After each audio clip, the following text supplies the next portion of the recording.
दिल्ली में अरविंद केजरीवाल की सरकार ने पटाखों पर बैन लगा दिया है और कड़ाई पूरी तगड़ी वाली कर दी गई है। अब यदि कोई बच्चा पटाखे फुलझड़ी चलाता हुआ पाया जाएगा तो भाई उसको 6 महीने से 3 वर्ष तक के लिए जेल में भेजा जा सकता है और 5,000 तक का जुर्माना भी देना होगा।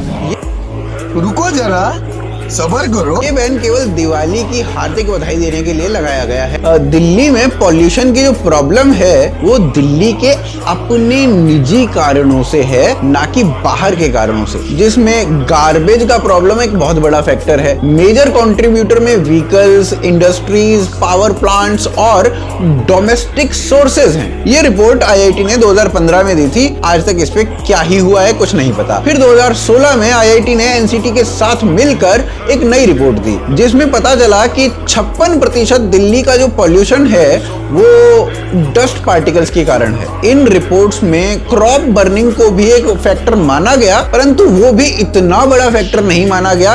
यदि पूरे वर्ष के प्रदूषण की मात्रा को अकाउंट में लिया जाता है तो ये देखिए, ये अगस्त का आर्टिकल है और उस समय ना क्रॉप बर्निंग थी और ना ही थे पटाखे, परंतु हाल आप देख सकते हैं। ये सितंबर का हाल है, तब भी ये दोनों फैक्टर्स नहीं थे। ऊपर से इन दोनों महीनों में वर्षा भी हो रही थी। अर्थात वर्षा होने का अर्थ ये है कि पॉल्यूशन वर्षा कम करती है और जब पॉल्यूशन सपोजिटली कम होना चाहिए तब वो सीवियर लेवल पे था। 2.5% दिल्ली का प्रदूषण आईआईटी दिल्ली कह रहा है। ये आईआईटी दिल्ली की रिपोर्ट है, पूरे साल का आपको बता रहा हूँ। आईआईटी दिल्ली की रिपोर्ट 2.5% जो है वो पटाखों से होता है।